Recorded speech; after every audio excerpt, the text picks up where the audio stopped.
I'm heading off on a solo camping trip up the west coast of Fraser Island in my Tinny for the next few days.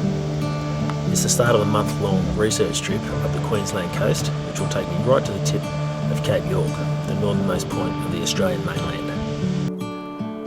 I'm researching stories, locations and survival techniques for my next major expedition planned for next year. I'm covering about 200 kilometres in 3 days on this trip. Unfortunately, I picked some of the worst weather.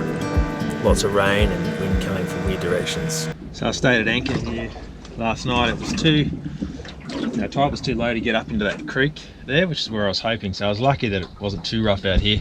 It's a little bit of a southerly waves coming through, but nothing too bad. It's just that slapping noise all night long. It was a lot rougher during the night. After motoring all morning, I made it to Sandy Cape, the northern tip of the island. The notoriously rough waters that stretch north from here have caused countless shipwrecks, stretching way back to the 1800s. The strong currents, shallow waters and strong winds combine together to produce some pretty nasty conditions.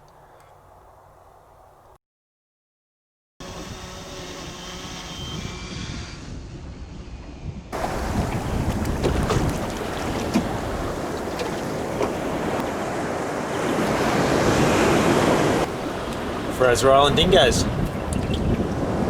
Just went past a whale and a calf back there too. This wind's picking up. It's going to get up to 30 knots this afternoon, so it's time for dawdle.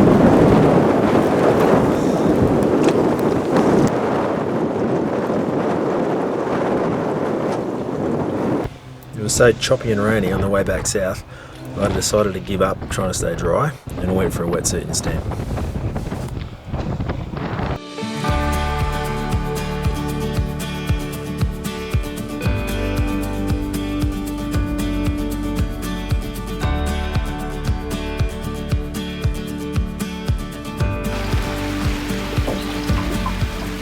Still raining, don't know if you can hear that, but at least the sun's starting to come out. I've been camping in my boat here, so I just had the swag laid out there on those plywood boards. I've just rolled it up because the tide's just starting to pick me up. I've been dry for the last 4 hours sitting on the bottom of the hull, and I've got a bit of a time lapse going out there, catch the clouds going past. And I'm going to head off shortly because the wind's supposed to spin around the opposite direction, and there's nothing worse than a wind in the face when you're in a small boat.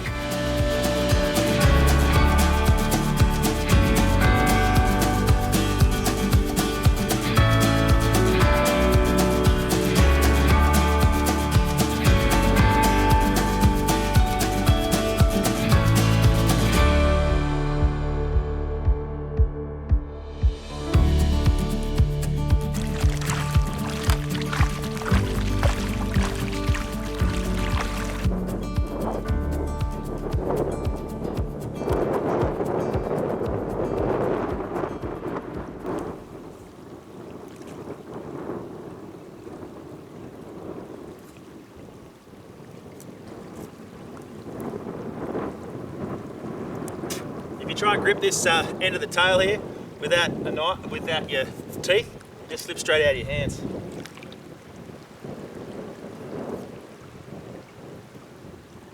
That's his barb. It can be used later on as a spear. It's poisonous, of course. I would kill it first and then take the barbs off, but it's a little bit dangerous doing it that way around.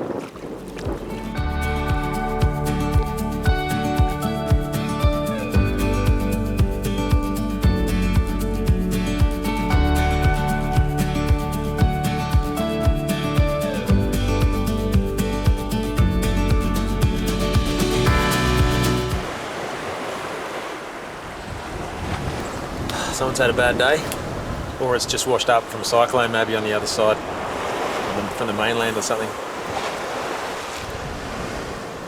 Looks like about a 35-foot yacht.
That's pretty good.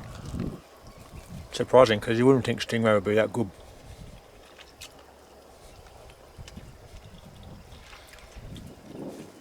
But when it's fresh, that's as good as any other fish really.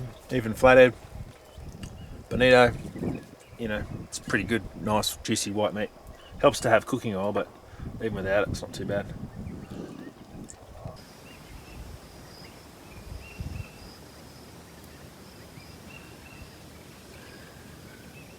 And these are dingo prints. I think they probably only happened in the last 10 minutes because it's raining every 10 minutes and there's no raindrops in them. And you can see just where the claw marks here are there. That sand's just dried out.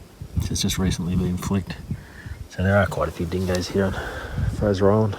No biggie.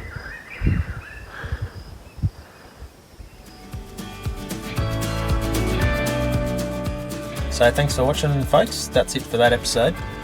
I'm gonna do another one tomorrow, starting out for about 5 or 6 days by myself to the sort of outer barrier reef in the Tinny once more. If you want to see that, then please subscribe to the channel and hit the little notification bell. It's late at night where I am here. I'm just literally editing this thing on my laptop before I head out. Got lots of packing to do, so hopefully I'll see you in about a week.